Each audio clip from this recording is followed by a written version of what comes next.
চালিয়ে যেতে পারো।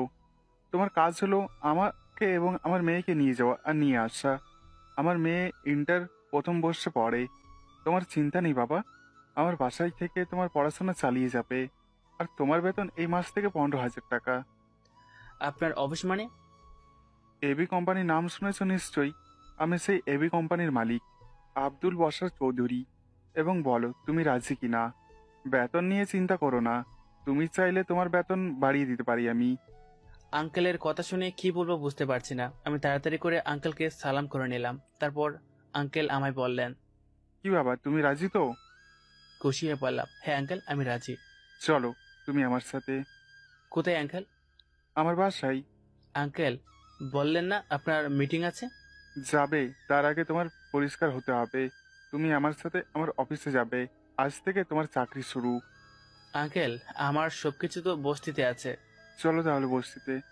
তারপর রাহুল আর বাসার চৌধুরী চলে যান বস্তিতে। তারপর রাহুলের সবকিছু নিয়ে চলে আসেন তার বাড়িতে। বাড়িতে এসে বাসার চৌধুরী তার স্ত্রী সুমা বেগমের সাথে রাহুলের পরিচয় করিয়ে দেন। রাহুল রুমে গিয়ে তাড়াতাড়ি করে গোসল শেষ করে বেরিয়ে পড়ে। তখন সুমা বেগম রাহুলকে বলেন, রাহুল, কোথায় যাচ্ছিস? ম্যাডাম, স্যার মনে হয় আমার জন্য অপেক্ষা করছেন, আমি আসি এখন। নাস্তা করে যা। না ম্যাডাম, পরে করবো না।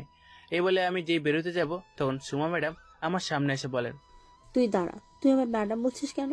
বাড়ি, আপনারা হলেন আমার মালিক, তাই তো ম্যাডাম বলছি। আমার ম্যাডাম বলা লাগবে না, তাহলে কি ডাকবো? আন্টি বলেই ডাকবি। আচ্ছা। রাহুল তাড়াতাড়ি গাড়ির কাছে এসে গাড়িতে বসে গাড়ি স্টার্ট দিল। গাড়ি চলছে তার আপন গতিতে। তখন বাসার চৌধুরী বলেন, রাহুল, তুমি অনার্স কোন বিষয় নিয়ে পড়েছো? আঙ্কেল, অ্যাকাউন্টিং নিয়ে। বাহ, তাহলে তো বেশ ভালোই হলো। আমার মেয়ে ইসরাত জাহান ইতু, ও এবার ইন্টার প্রথম বর্ষে বাণিজ্য বিভাগে পড়েছে। আর আমি চিন্তা করছিলাম ওর জন্য একজন টিচার রাখবো। কিন্তু এখন থেকে তো তুমি ইতুকে পড়াবে, আর এর জন্য তোমার আলাদা বোনাস দেওয়া হবে। আচ্ছা আঙ্কেল, আমি পড়াবো, কিন্তু উনি কি আমার কাছে পড়বেন? পড়বে। আচ্ছা। রাহুল বাসা চৌধুরীকে নিয়ে চলে যায় অফিসে। এদিকে ভার্সিটিতে মুখ কালো করে বসে আছে মিথিলা। মিথিলা এক দৃষ্টিতে তাকিয়ে আছে তার ভেঙে যাওয়া গাড়ির দিকে। তখন মিথিলার বান্ধবী জান্নাত বলে, ছেলেটার সাহস দেখেছিস তুই মিথিলা? তোকে রাস্তায় কয়টা থাপ্পড় মেরেছে। হুম, ওর এত বড় সাহস আমার গাড়ি ভেঙে দিয়েছে। আমার তো চিনে না ওই ছেলে। মিথিলা, ওই ছেলে আমাদের ভার্সিটিতে পড়ে। আমি ওই ছেলেকে অনেকবার দেখেছি। আমার যতদূর মনে হয় ছেলেটা আমাদের সাথে ক্লাসও করেছে। কি, তুই সত্যি বলছিস তো? হ্যাঁ, সত্যি বলছি। কয়েকদিন আগেও ছেলেটাকে আমি ক্লাসে দেখেছি। তবে ছেলেটা আমাদের অ্যাকাউন্টিং ডিপার্টমেন্টের টপার। তাহলে চল দেখি ভার্সিটিতে আসছে কিনা। প্রপার এসব আমার সাথে পাত্তা পাবে না, সেটা তোরা পরীক্ষার রেজাল্ট দেখে বুঝতে পারবি। মিথিলা চলে যায় রাহুলকে খুঁজতে। চলুন এবার আপনাদের পরিচয় করিয়ে দেই আমাদের গল্পের নায়ক আর নায়িকার সাথে। আমাদের গল্পের নায়কের নাম রাহুল রাজ। এবার অনার্স দ্বিতীয় বর্ষে পড়ে। ছোটবেলায় রাহুলের মা আর বাবা মারা যান। তারপর রাহুল একটা অনাথ আশ্রমে বড় হয়। রাহুল যখন ইন্টারে পড়ে তখন সে আশ্রম থেকে চলে আসে বস্তিতে। রাহুল পড়ায় ভালো ছিল, যার জন্য রাহুলকে টিউশনি পেতে কোনো সমস্যা হয়নি।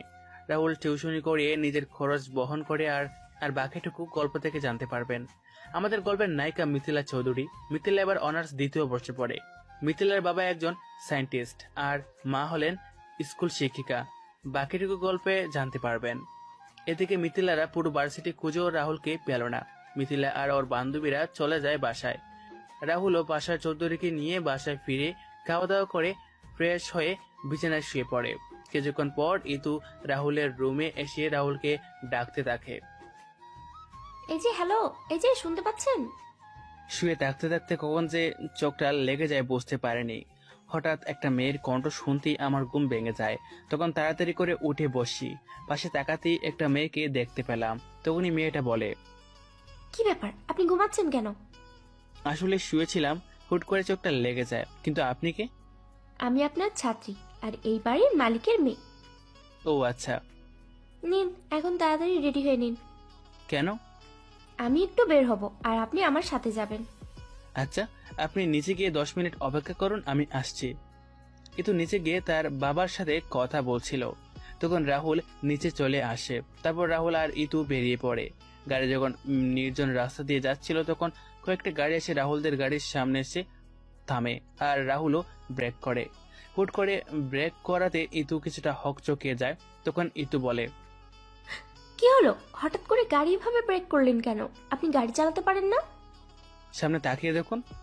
সামনে তাকিয়ে দেখতে পেলাম কয়েকটা গাড়ি আমাদের গাড়ির সামনে, আর তার থেকে 20 জনের মতো লোক বের হচ্ছে। তখন বললাম, এরা কারা? জানি না, তবে দেখছি, আপনি গাড়িতে বসুন। রাহুল কথাটা বলে গাড়ি থেকে বের হয়ে লোকগুলোর সামনে যেতেই লোকগুলোর লিডার বলে ওঠে, মেয়েটাকে আমার কাছে নিয়ে আয়। যদি কেউ এসে বাধা দেয় তাহলে কেটে টুকরো টুকরো করে বাসার চৌধুরীকে পার্সেল করে দিবি। যা, মেয়েটাকে নিয়ে আয়। ওই আমি কি সবজি যে আমায় কাটবি? আমি নিজে এক তরোয়াল, উল্টো নিজেরাই কেটে টুকরো টুকরো হয়ে যাবে। আচ্ছা আয়, নিয়ে যাও খে। দুজন গুন্ডা যখন গাড়ির দরজায় হাত দিয়ে খুলতে যাবে তখন গুন্ডাগুলো বাতাসে বাঁচতে বাঁচতে মাটিতে গিয়ে পড়ে। তখন লিডার বাকিগুলাদের ইশারা করে রাহুলকে মারার জন্য। তখন গুন্ডাগুলো এগিয়ে আসে। তখন রাহুল গাড়ি লক করে গুন্ডাদের দিকে এগিয়ে যায়। একজন একজন করে রাহুল সব কয়টাকে শুইয়ে দিল। বাকি রইল লিডার। তখন রাহুলের দিকে লিডার এগিয়ে আসে। রাহুল ওই লিডারকে ইচ্ছা মতো মারতে থাকে। তখন লিডার বলে ওঠে, তুই জানিস আমাদেরকে কে পাঠিয়েছে? তুই যদি জানতিস তাহলে আমাদের কাজে বাধা দিতি না। ও তাহলে বল তোদের বাপের নাম আর কোন বাপ তোদেরকে পাঠিয়েছে? মাফিয়া কিং আর কি? এদের গায়ে হাত দেওয়ার আগে তোরা আমাকে টপকাতে হবে, আর এই পৃথিবীতে আমাকে টপকানোর সাহস এখনো কারো হয়নি। সো এইসব করে লাভ হবে না। তোর বসকে বলিস আমি ফিরে এসেছি। Bye bye. রাহুলের কথা শুনে লিডার পিছনে ছিটকে পড়ে। রাহুল গাড়িতে বসে গাড়ি স্টার্ট দিয়ে সেখান থেকে চলে যায়। রাহুল গাড়ি দাঁড় করায় একটা 2 তলা বিল্ডিং এর সামনে। রাহুল গাড়ি থেকে বের হয়ে গাড়ির দরজা খুলে দিল। ইতু গাড়ি থেকে বের হয়ে বাসার ভিতরে প্রবেশ করবে এমন সময় পিছন ফিরে গাড়ির কাছে এসে বলে, চলুন আপনি আমার সাথে। গাড়ি পার্ক করে সবাই মাত্র গাড়িতে বসেছি তখন ইতুর কথা শুনতে পেলাম। তখন বললাম, মানে? বলেছি আমার সাথে বাসায় যেতে। আমি গিয়ে কি করব? তার চেয়ে বরং আপনি ভিতরে যান, আমি গাড়িতে বসে আছি। বলেছিলাম না আমার সাথে যাওয়ার জন্য? ইতু কথাটা বলে রাহুলের হাত চেপে রাহুলকে সঙ্গে করে বাসার ভিতরে প্রবেশ করে। ইতু বাসার ভিতরে ঢুকে সোফায় বসে থাকা